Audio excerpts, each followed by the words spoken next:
रसिक हो, साथीदाराची मैफिल ही रंगत चाललेली आहे. आपण आतापर्यंतचे भाग ऐकलेले असतीलच. पंडित जसराज यांची गुरुपौर्णिमा आणि त्या ठिकाणी माधवजींना आपल्या मित्राला साथ करण्याला जाण्याची संधी मिळाली. आणि मग तिथे काय घडलं हेही आपल्याला आजच्या भागात ऐकायचंय. आणि दुसरी गोष्ट, पंडित राम मराठे यांच्यापर्यंत माधवजी कसे काय पोचले किंवा त्यांची प्रसिद्धी कशी काय पोचली हेही आपल्याला आजच्या या भागामध्ये जाणून घ्यायचंय.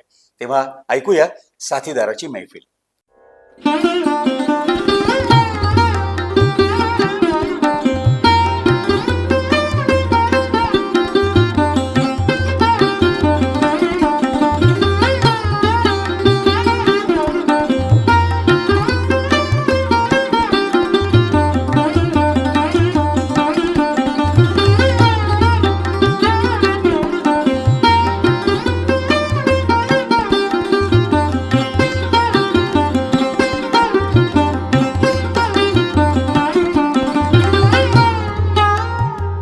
माधवजी नमस्कार. नमस्कार. पंडित जसराज यांच्या गुरुपौर्णिमेमध्ये त्या कार्यक्रमामध्ये तुम्ही गेलात हो आणि तुमचे मित्र राधारमण कीर्तने यांना तुम्ही साथ करणार होतात. हो तर तिथे नक्की काय काय घडलं ते आम्हाला ऐकायचंय. कारण पंडित जसराज यांचं नाव ऐकल्यानंतरच तो सगळा काही जो काही एक सोहळा असेल हो तो डोळ्यासमोर येतोय. त्या सोहळ्यात तुमची साथ कशी काय लाभली आणि तुम्हाला काय काय मिळालं तेही आम्हाला जाणून घ्यायचं. माझा मित्र रमण कीर्तने त्यांच्याकडे शिकत होता हम्म. आणि मला त्यांनी सांगितलं की तुला गुरुपौर्णिमेच्या कार्यक्रमाला यायचं आणि माझ्या बरोबर वाजवायचंय. बर. म्हणलं तू काय गाणार आहेस मला सांगून ठेव, कारण त्यांची गायकी आणि त्यांची गाणी मला काहीच माहिती नव्हतं. बरोबर. तो म्हणाला मी काही नाही, मी सावरे अजय गाणार आहे तिथे. बर बर. म्हणलं ठीक आहे, हरकत नाही, पण म्हणलं तू किती वाजता बसणार आहे, कारण मला संध्याकाळी एक कार्यक्रम आहे बरोबर. गुरुपौर्णिमेचाच, तो करून मी येणार. बरोबर. तो म्हणाला तू आल्यानंतर मी कायला बसीन. बर. म्हणलं हरकत नाही.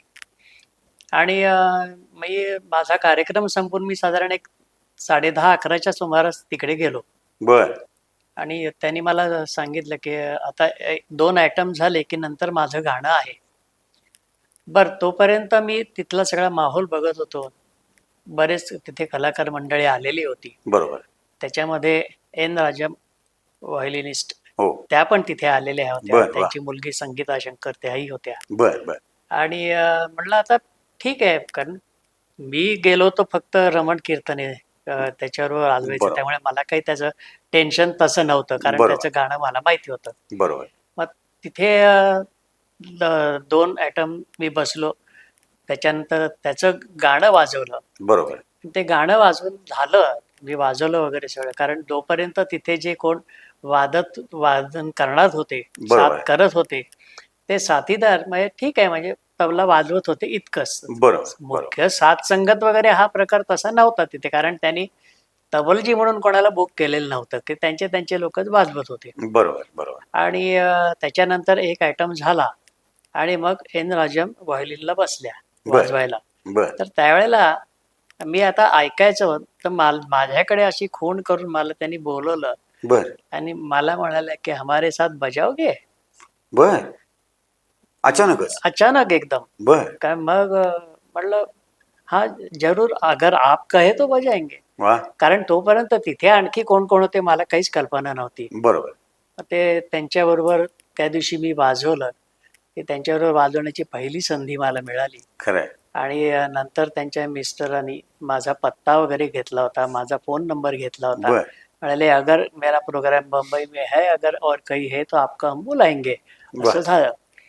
पण तो तेवढ्यावरच माझा त्यांच्याबरोबरचा प्रवास थांबला. बर बर बर. परंतु ज्या ज्या ठिकाणी मला नंतर त्या भेटत गेल्या, त्या ठिकाणी ते आठवून ठेवून मला माझ्याशी बोलायच्या, खरंय. कैसे हो, क्या चल रहा है और कैसा है आपका, वा वा. हे दरवेळेला ते बोलायचे माझ्याशी. बरोबर. बरोबर. आणि हे सर्व चालत असताना की नंतर असे बरेच कार्यक्रम मध्ये चालूच होते माझे. बरोबर. रमण कीर्तनाचे कार्यक्रम चालू होते, काही नाटकं चालू होती. बरोबर. नंतर त्या ह्याच्यामध्ये एक आशा खाडीलकरचा कार्यक्रम होता, तो उदगीरला होता. बर.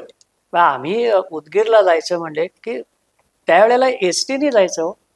हो ते बरोबर. काय तिथे पर्यायच नव्हता. म्हणजे आज आम्ही संध्याकाळी वाहनही 5 तशी नव्हती आणि रस्तेही तसे रस्तेही नव्हते. तसे नव्हते. कारण आम्ही संध्याकाळी 5 वाजता मुंबईला बसलो एसटी मध्ये. ती रात्री 9 वाजता ह्याला पुण्यामध्ये आली, बरोबर. शिवाजीनगरला. तिथे 1 तास गाडी थांबणार होती. बर ती गाडी थांबल्यानंतर मग 1 तासाने गाडी चालू झाली आणि दुसऱ्या दिवशी सकाळी 5:30-6 ती उदगीरला पोहोचली. बर म्हणजे बापरे. एवढ्या एसटीचा प्रवास करून आम्ही गेलो. मग तिथे गेल्यानंतर व्यवस्था अशी काहीच नव्हती. एका त्यांच्यात काहीतरी कार्यालय वगैरे होतं, तिथे आम्हाला उतरवलं होतं त्यांनी. बर ते कार्यक्रम झाल्यानंतर मग परतीचा प्रवास तसाच. बरोबर. म्हणजे प्रवासाचा त्यावेळेला जो एक प्रकार होता की सोयी काही नाहीत. हो हो हो. उन्हाळा एवढा, म्हणजे हे सगळं आम्ही सहन करत करत एवढे कार्यक्रम करत होतो. बरोबर बरोबर. नाट्यसंगीताचे कार्यक्रम करत होतो. सगळेच तुम्ही कलाकार त्यावेळेला हे ह्या सगळ्या अडचणी पार करून तिथे पोहोचत होतात हो, आणि तरी सुद्धा आपल्या कलेमध्ये कुठेही त्याच्यात कमी जास्त होऊ द्यायचं नव्हतं. नाही. कारण शेवटी रसिकांना तो आनंद आपल्याला त्याच उत्कटेने द्यायचा असतो. नाही, आणि तेव्हा कसं होतं की प्रत्येक कलाकाराला आपली कला दाखवायची असायची. खरंय खरंय. की आपण काय करतो, काय नाही करत, हे सगळं दाखवायचं असायचं. बरोबर. तर त्याच्यामध्ये आणखी एक असं घडलं की त्यावेळेला आमच्या वसंतरावांच्या क्लासवर आणखी एक जण मोठे गृहस्थ यायचे, ते भानुदास चरणकर म्हणून. बर बर तर त्यांचाही क्लास होता बर दादरलाच. त्यांनी मला त्या क्लासवर बोलवलं होतं बर बर आणि म्हटलं ठीक आहे, एकदा त्यांच्याकडे दर रविवारी संध्याकाळी ते स्वतः गायला बसायचे. बर बर मास्तर कृष्णरावांची गाणी त्या हम्म. खूप सुंदर गायचे. बर तर ती गाणी त्यांच्याबरोबर वाजवायचो मी. म्हणजे मी तिथे गेल्यानंतर बाकी सगळे तबलजी म्हणायचे की आता हा आला, आता आम्हाला काही वाजवायला मिळणार नाही. बरोबर आहे. म्हणजे कारण मास्तरांचं त्यांना माझं वाजवणं आवडायचं. आवडायचं बरोबर आहे. तर त्यांच्याबरोबर वाजवता वाजवता मला मग ते म्हणाले की गुड फ्रायडेला संध्याकाळी धुरू हॉलला हम्म. गुरु आपला आमचा वर्धापन दिन असतो क्लासचा, बर त्यावेळेला तू तिथे ये वाजवायला. बर मग एक 2-3 वर्षात त्यांच्या त्या क्लासवर त्या गुरुपौर्णिमेनिमित्त जात होतो. वर्धापन दिनानिमित्त. वर्धापन दिनाला कधी कोणाचं गाणं, कधी कोणाचं गाणं असं सारखं चाललेलं असायचं. आणि त्याच्यानंतर एक वर्षी असं झालं की दोन चार एक 2 महिने अगोदर मी त्यांच्या क्लासवर गेलो होतो. त्यावेळेला मला म्हणाले की माधव, ह्या वेळेला आहे ना, तुला एका मोठ्या माणसाबरोबर वाजवायला मिळणार आहे. बर जर का ते फिक्स झालं तर मी तुला सांगेन. वा वा. बरं म्हणलं ठीक आहे, हरकत नाही. इतके वर्ष वाजवतच होतो, आता आणखी मोठा माणूस म्हणजे कोण. बरोबर इन द बरोबर. मीन टाइम क्लासवर होतोच मी वाजवायला. तर त्यानिमित्त क्लासवर बरेच लोक यायचे. मागे उल्लेख केलाच आहे हो मी. रामभाऊ यायचे, माणिकताई यायच्या किंवा आणखी सगळेजण हो असे. हो. तर हे करत असताना ते चालूच होतं. आणि मग आणखी 2 रविवार गेले.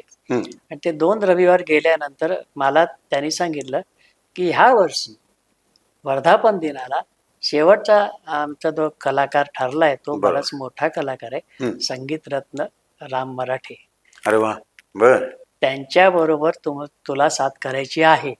वा बर म्हटलं अहो मला जमेल की नाही साथ करायला, मला काहीच म्हणजे कारण जरी त्यांचं नाव ऐकलेलं होतं हो, किंवा हो. काय झालेलं होतं, बरोबर आहे. माहिती जरी असलं ना तरी साथ करणं आणि प्रत्यक्ष हो इथे हो. बसून स्टेजवर वाजवणं नक्कीच त्या नक्कीच. व्यक्तीबरोबर तो बरोबर. फरक आहे. त्यामुळे अशी धाकधूकच होती. मी आपलं त्यांना भीतभीतच हो म्हटलं बर बर आणि म्हटलं बघूया काय जमतंय का. बरोबर. ते म्हणाले की जमेल. त्यावेळेला मग रामभाऊंची पहिली साथ मला त्यांच्या वर्धापन दिनाला करायला मिळाली. वा. किती छान म्हणजे संधी होती मला असं वाटतं. हो. आणि त्यावेळेला तुम्ही साथ केली ती शास्त्रीय संगीत, नाट्यसंगीत काय कसं म्हणजे? नाही, त्यावेळेला जी साथ केली ती शास्त्रीय संगीताचीच होती. बर बर. आणि त्याच्यामध्ये रामभाऊ गायचे, त्याच्यात लाईट एखाद दुसरं गाणार, नाट्यसंगीत तर नाट होणार. गात होते. म्हणजे असं काही गातच नव्हते अशातला भाग नाही. बरोबर बरोबर तर तो जो पहिला जो माझा त्यांच्याबरोबरचा जो अनुभव आहे बरोबर. तो फार असा निश्चितच निश्चितच प्रश्नच नाही. काय पण म्हणतो त्याला, उत्कंठा तर होतीच वाजवण्या हो, त्यांच्याबरोबरची जबाबदारी होती. जबाबदारी होती आणि थोडी धाकधूकही होती. धाकधूक होती. बरोबर आहे. मला असं वाटतं की पंडित राम मराठे हे नाव ऐकल्यानंतरच जे साथीदार आहेत त्यांच्या छातीत धडकी भरत असेल, जबाबदारीची जाणीव होत असेल आणि एकंदरीतच रामभाऊंबरोबर जो काही अनुभव मिळणार आहे तोही आपल्याला खूप काहीतरी देऊन जाणार आहे त्याचीही उत्कंठा असेल. हे सगळंच माधवजींनी त्यावेळेला अनुभवलेलं असेल. ही मैफिल कशी झाली, म्हणजे क्लासमधली मैफिल, क्लासच्या वर्धापन दिनाची मैफिल, पण रामभाऊ मराठेंबरोबरची, हे आपल्याला पुढच्या भागामध्ये जाणून घ्यायचंय.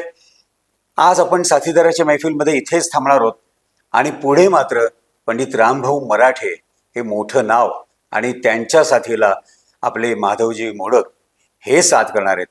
हे समीकरण कसं काय झालं ते जाणून घेणार आहोत. आज इथेच थांबूया. माधवजी, खूप खूप धन्यवाद. धन्यवाद.